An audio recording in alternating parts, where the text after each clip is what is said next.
Hey there, and today we are building a new vessel just because a rescue vessel for the last episode.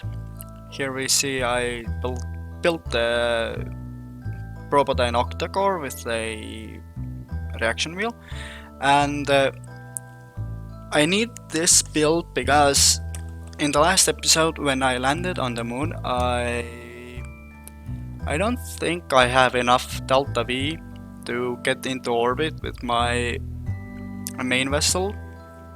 However, I will see, because in the next episode I will try it first out, and if I can't land or get into orbit with the delta V I have, I will send this up. And yeah, I'm just building pretty much basic one here, which is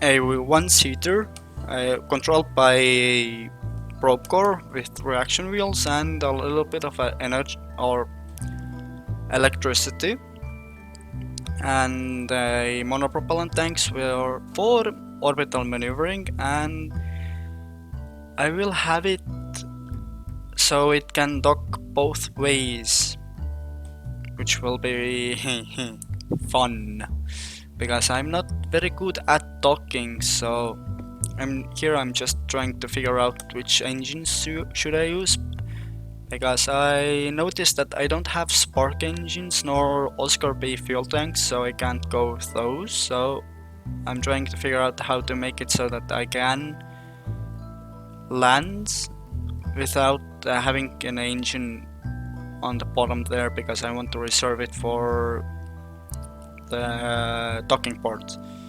Here you'll see just me swapping out the fairing, and I don't need that small little piece adapter. And here we go. It's more for my liking, to be honest. And yeah, I will over-engineer it a bit. However, I won't have a lot of delta V once I get there, so hopefully I will manage to. Hopefully I won't actually need it, but if I'm gonna need it, then yeah, I will either crash and burn, or my Kerbal will be safely back home. And if before I'll even attempt to land this on top of that rocket, or the Munar excursion vessel, I will not have my Kerbal sitting in that ship, most probably.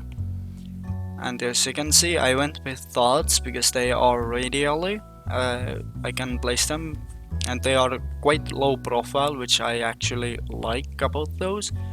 But they are not very efficient ones, so I turned down the thrust limiter to 5.5 in case, or even further. Oh, I went with 5. So I won't have an insane amount of thrust to weight ratio on the moon, and I won't use my fuel that much, so I'm keeping it 1.9 ish. And here you can see I'm just placing the docking port below there, so I will have it able to dock. I will just add some lighting as well, so yeah, this vessel will look funny. Here's me just adding some solar panels because the Procore needs them, and of course I placed a high gain antenna as well, and I placed all of 12 solar panels just in case. Yep, here is the antenna that I will need to actually control it. And yeah, this will be an endeavor in the next episode if I have to use it. As you can see, also I placed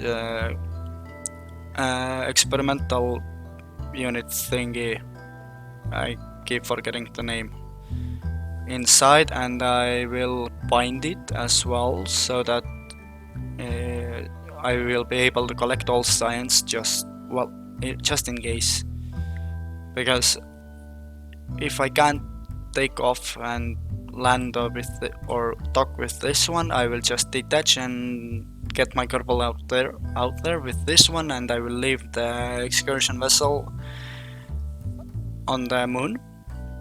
So here you'll see me putting on some lighting, because if I happen to land on the moon or during the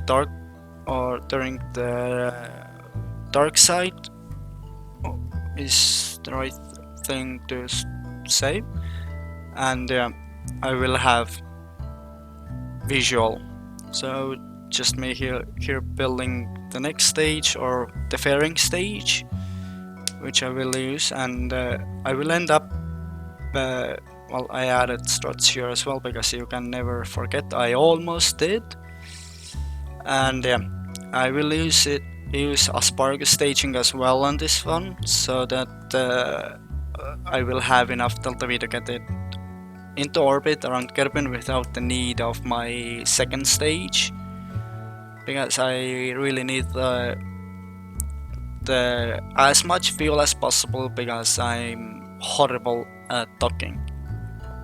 And I end up using 3 Terrier engines just in case I need the extra kick, because with 3 Terriers I can use more fuel tanks in this build, and as you can see, I'm just trying to find the engine blade, which I found that it's not big enough, so I went with the 1.875 build, and at first I placed 2 of those, and later I switched it to 3 because I noticed that I don't have enough delta V. Yeah, just me messing around with that to figure out the thrust to weight ratio. Here we go, we have 3, and now I'll add a little smaller fuel tank. Here we go, and now we have more than enough to get around the moon and start deorbiting myself, or circleize it, at least I hope, because yeah, if I can't circleize with the first or the second stage, this will end badly and I will just strand another vessel. One thing that I totally forgot is the radiation shielding, which I will keep in mind for the next episode, but I will ultimately hope I will be able to. So here I held down Alt, not Shift, so just fix that quickly, and I will use the same engine layout to serve as boosters. I just copied that, and there we go.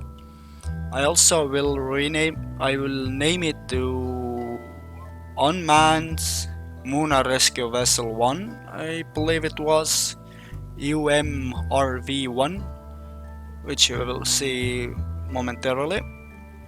Yes, at the moment I'm just building the booster stages. I do like those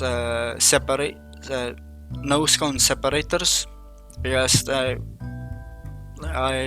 will save me some port count with the separation, and I really like those.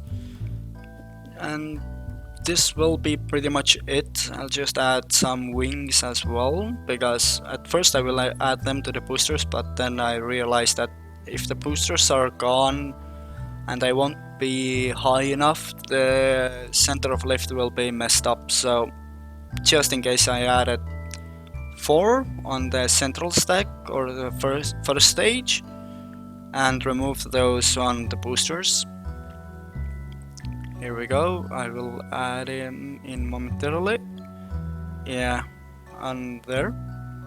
4 on the main stack, and remove those on the boosters. So this one will be our next episode's vessel. Hopefully you have enjoyed, and come back for the next episode where we will hopefully not use it. But until then, be awesome and bye.